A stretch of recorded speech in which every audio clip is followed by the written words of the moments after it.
Comenzamos el turno de preguntas, 20 preguntas, perdón, 15 minutos de pregunta. En primer, el profesor Leopoldo. Bueno, pues el profesor Sörting, sí, vamos. Sí, yo no voy a hacer una pregunta, sino simplemente he sido aludido 2 veces en la exposición del profesor Fernando. En primer lugar, creo que personalmente y a título de todos los que estamos acá, nos comprometemos a acompañarlo espiritualmente en estos momentos dolorosos para su familia, con la oración. Y en segundo lugar, nos congratulamos enormemente por sus fecundos años de investigación y magisterio, lo cual nos anima enormemente a seguir adelante. Su exposición ha sido realmente luminosa,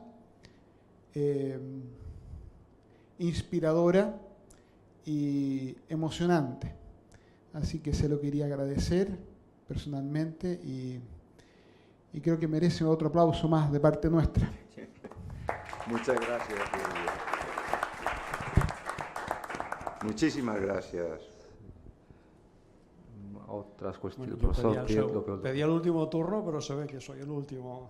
Bueno, en cualquier caso, muchas gracias al profesor Betancourt, a los 3 ponentes. Brillante la exposición de Luis Carlos Amezúa, también la de Pablo Font y la suya, querido profesor. No le conozco personalmente, pero ha dicho cosas que a mí también tienen una resonancia emocional profunda, particularmente en este orden de las ciencias y en la obra de la Compañía de Jesús en América. Y en particular me interesa mucho la historia de la ciencia, de la cual los jesuitas fueron egregios exponentes, particularmente con Clavius Schlussel, un matemático astrónomo en el Colegio Romano, que de alguna manera decanta a la posición de la Compañía de Jesús en torno al tercer sistema del universo, que es particularmente la de Tycho Brahe. Y he tenido la fortuna de oír algo a propósito del esquema de Tycho Brahe astronómico traspuesto a Colombia, porque es la posición exactamente tercera, es la posición de la matemática y la astronomía de la Compañía de Jesús en el siglo, justo en el tiempo de de Galileo. Ya se sabe que hay una situación de apoyo particular de Schlussel, de Clavius, y después una reticencia a propósito del desmentido del tenor literal del libro de Job y algunos otros libros. Y la Compañía de Jesús se decanta por esta posición. Pero le confieso que no conocía el nombre de Matteo Mimbella, que he tomado y que estudiaré decididamente, por otras cosas, porque la vida me ha llevado teniendo que estudiar también algunas cuestiones de historia y filosofía de la ciencia, y esto me resulta verdaderamente importante. Y una pregunta para usted, no sé si le suena, seguro que sí, porque si es jurista ya conocerá a Uprimni Rosenfeld, que es un constitucionalista colombiano, su país, Leopoldo Uprimni Rosenfeld, que tiene una tesis que he conocido hace no mucho y me ha sorprendido a propósito de la presencia o la inspiración de motivos políticos jesuitas, en particular en el Congreso es una ciudad colombiana fronteriza con Venezuela, un congreso político decisivo para la independencia. Cúcuta. Cúcuta, eso es. Estoy buscando el libro, pero no lo he encontrado.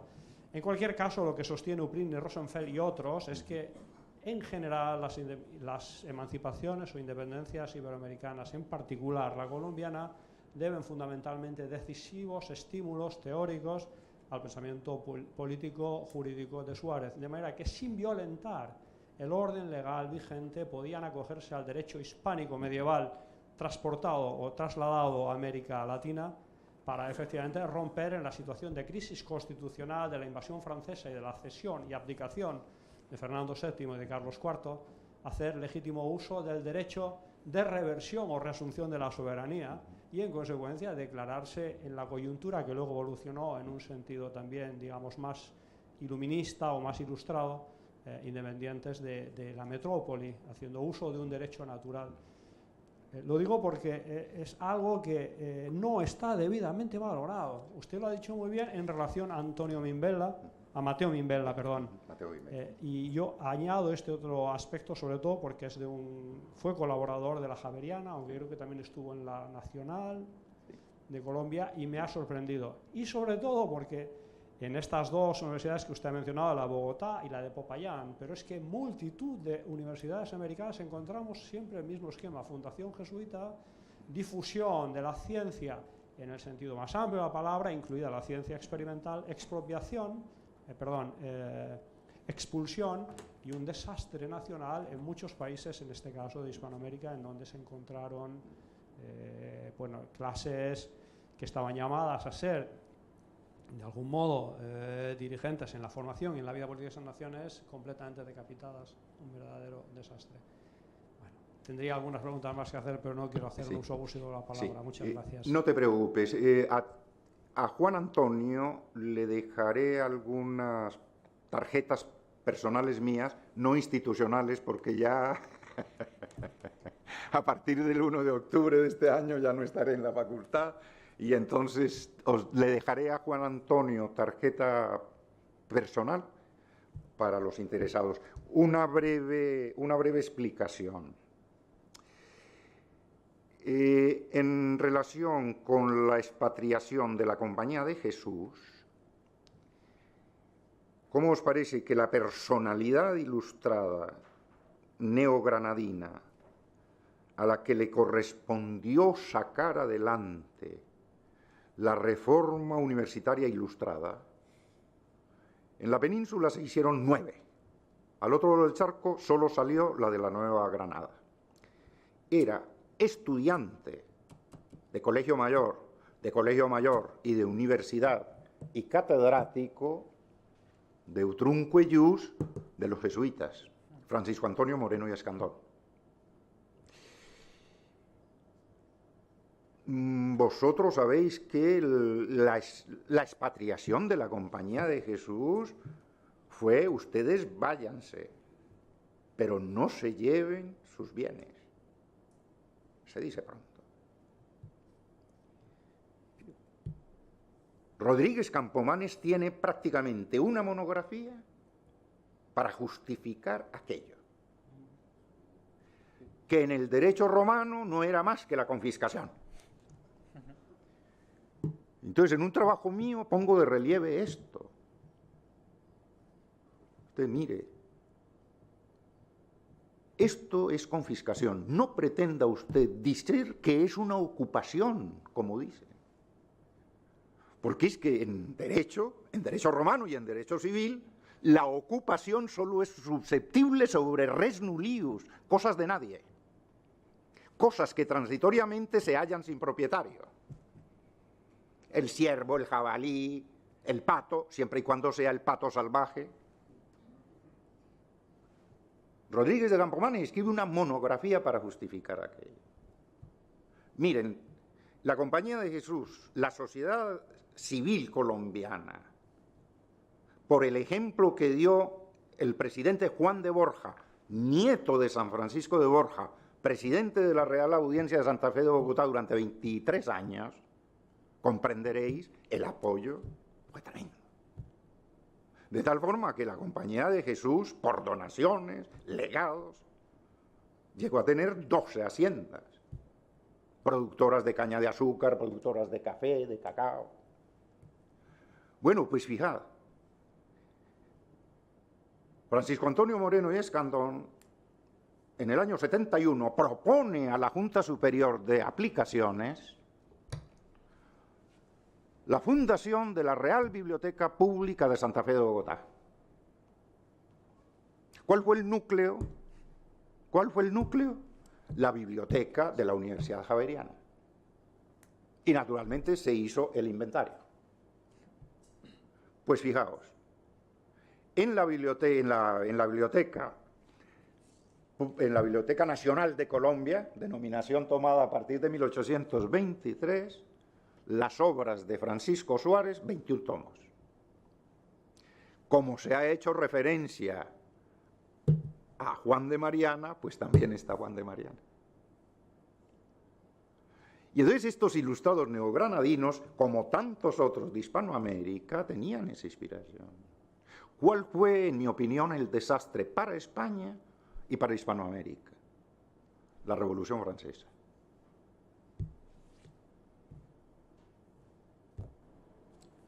se radicalizó tanto aquí como allí. Bueno, claro, todos los demás países, Austria, Prusia, Inglaterra, pasaron por la Ilustración. Pero claro, nosotros, Francia, España, Hispanoamérica, tuvimos la desgracia de entender por Ilustración. Entonces se nos fue de las manos. Se nos fue de las manos. Muchas gracias por En absoluto. Más cuestiones. Yo Sí, el profesor Pablo Font. Sí, simplemente añadir que, en efecto, como ha dicho el profesor Betancourt, incidiendo en lo que ha comentado antes el profesor Leopoldo Prieto, en efecto, en el caso también de muchos otros territorios españoles de ultramar, en América Latina, fueron también inspirados por las teorías de Suárez, de Mariana, de Molina y de otros autores, ¿no? Y en ese sentido los estudios demuestran claramente que gran parte de los llamados próceres, digamos, protagonistas de los procesos revolucionarios de América Latina, el caso también, por ejemplo, que yo conozco un poco más, que es el de la Revolución de Mayo argentina, gran parte de ellos tenían una formación muy clara en universidades jesuitas y conocían perfectamente el pensamiento de estos autores, en particular de Suárez. Por tanto, sin desmerecer el legado, digamos, y la tradición anglosajona y francesa, sin embargo, hay que tener en cuenta que efectivamente después ha habido una narración sesgada, en gran parte, de historiografía. Efectivamente, en cuanto a que efectivamente había influencia también afrancesada y de autores anglosajones, pero la influencia fundamental, porque era la que conocían, porque era la que tenían, la que más, a la que habían estudiado, la que más se inspiraban, era precisamente las teorías del derecho de resistencia y del tiranicidio en los autores clásicos de la escuela española, la escuela ibérica y en particular los jesuitas, monarcómacos, como se les solía denominar. Perdón, gracias. Púlveda, sí.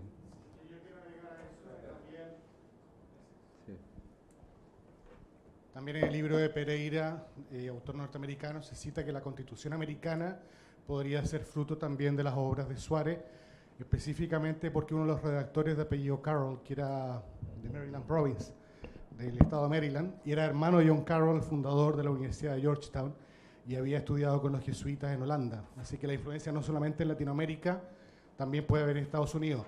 Ahora, Pereira reconoce que es difícil de probar, pero cuando uno lee el preámbulo de la Constitución americana, uno se da cuenta que las ideas que están ahí calzan con ciertas ideas de Suárez también. No solo de Francisco Suárez, algunos de los padres fundadores tuvieron acceso a la versión latina del padre del derecho indiano, Juan de Solórzano y Pereira. Esa es influencia recíproca. ¿Más cuestiones? Con permiso. Creo que precisamente el moderador de esta mesa, que hablará mañana, Francisco Baciero, nos iluminará mañana también sobre las influencias de Suárez en John Locke, y de alguna manera, por tanto, a través también de la tradición anglosajona llegan también a los padres de la patria estadounidenses, ¿no? Pues bueno, pues ya que me pones en suerte, ¿no? Por decirlo con una metáfora taurina, voy a decir una cosa que va a parecer increíble, porque yo cuando la leí me pareció increíble.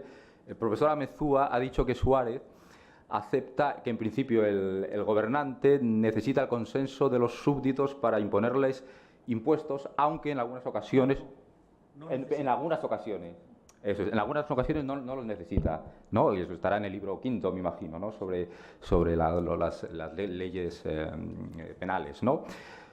Pues he leído en Somerville, ¿no?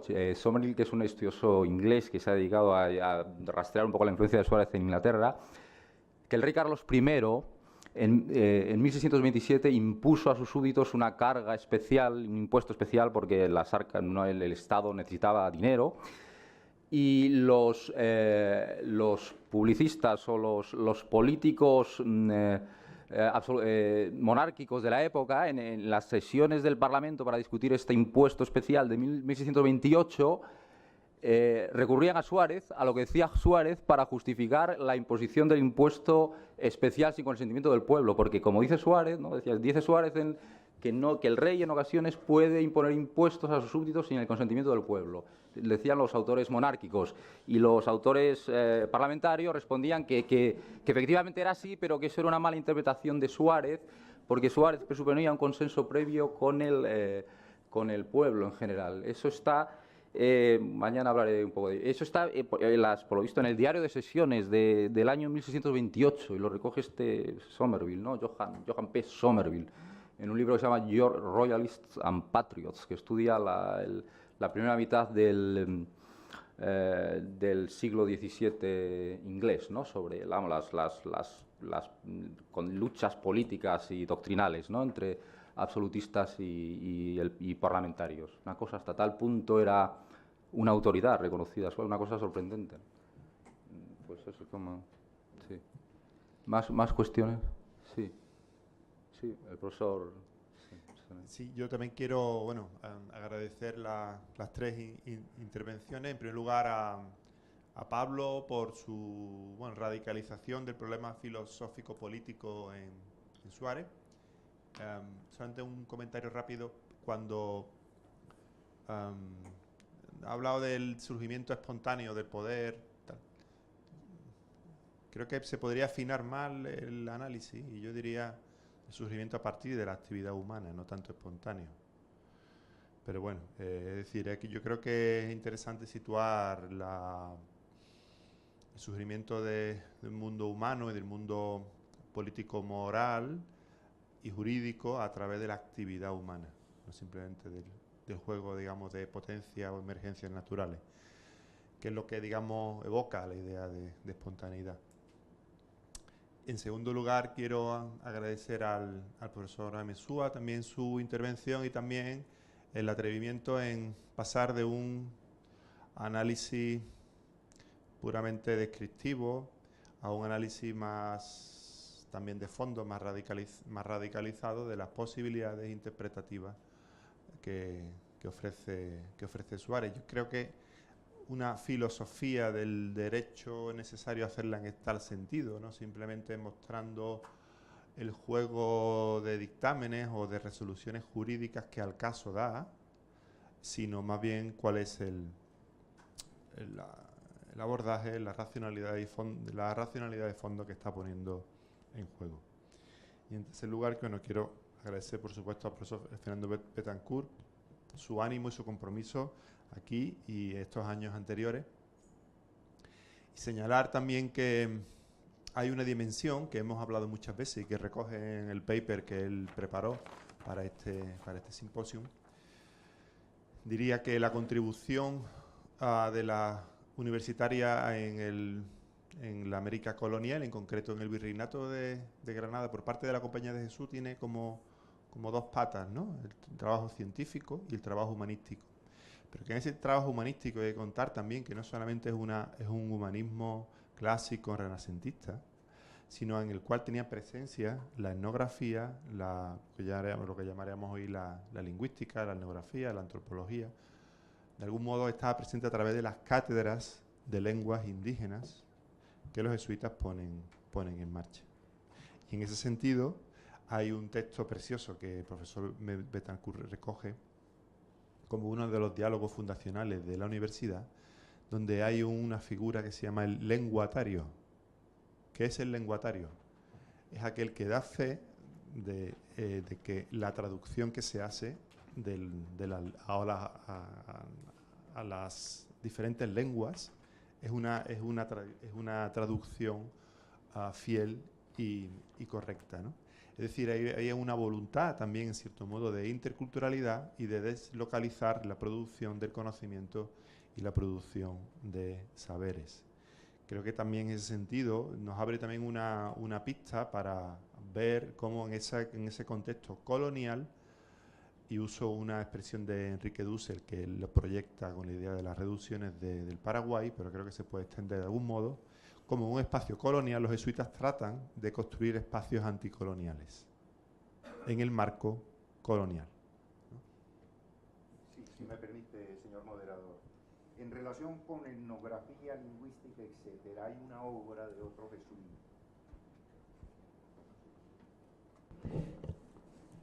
José Gumilla, El Orinoco ilustrado. Pero vayamos a la cuestión lingüística, porque es que es una anécdota interesantísima, la historia misma. José Dadei, de noble familia italiana, ingresa en la Compañía de Jesús, incluso su solicitud directa al Papa para que lo enviase al Nuevo Mundo, es porque su familia era muy poderosa. Un tío suyo estaba ni más ni menos que en Santa María Mayor, y otro obispo. Y José quería huir del mundo y se va al Nuevo Mundo. Aprende la lengua general del Nuevo Reino de Granada. Escribe un catecismo en la lengua indígena. Imaginaos el Bogotá de principios del siglo XVII, que podía ser lo que para nosotros sería un pueblo de 1.500 habitantes. Se arma tal follón, porque claro, inmediatamente lo que surgió fue que en aquel catecismo había herejías, una cosa, la otra. El presidente de la Real Audiencia, don Juan de Borja, que además era militar, pero jurista formado en Alcalá de Henares, cortó por lo sano y convocó, fecha de 24 de agosto de 1606, una asamblea en la Plaza Mayor de Santa Fe de Bogotá. Catedráticos, teólogos, otros lenguatarios. El padre Dadei de la Compañía de Jesús fue leyendo la dicha doctrina que traía escrita en un cartapacio cada cláusula de por sí, y los dichos prelados y teólogos iban diciendo lo que era necesario que sonase y significase cada cláusula. Y en unas partes el dicho catedrático y las demás personas referidas que saben la dicha lengua iban confiriendo entre sí sobre la significación de algunos, muy pocos vocablos y frases, mandándolos en otros mejores. Acabaron de oír toda la dicha doctrina traducida y dijeron los dichos lenguatarios, es decir, los dichos traductores, decimos nosotros. Y entonces digo de esta asamblea, que fue la primera reunión donde los colombianos nos reunimos para tratar los trascendentales temas teológicos y de la lengua castellana. Muy bien, muchas gracias. Bien, yo me despido de todos vosotros. Tengo el listado de cada uno de vosotros y tened la seguridad de que a partir de hoy estaréis en mis oraciones, ¿no? Muchas gracias, porque os debo adorar porque me espera. Muchas gracias. Thank you very much.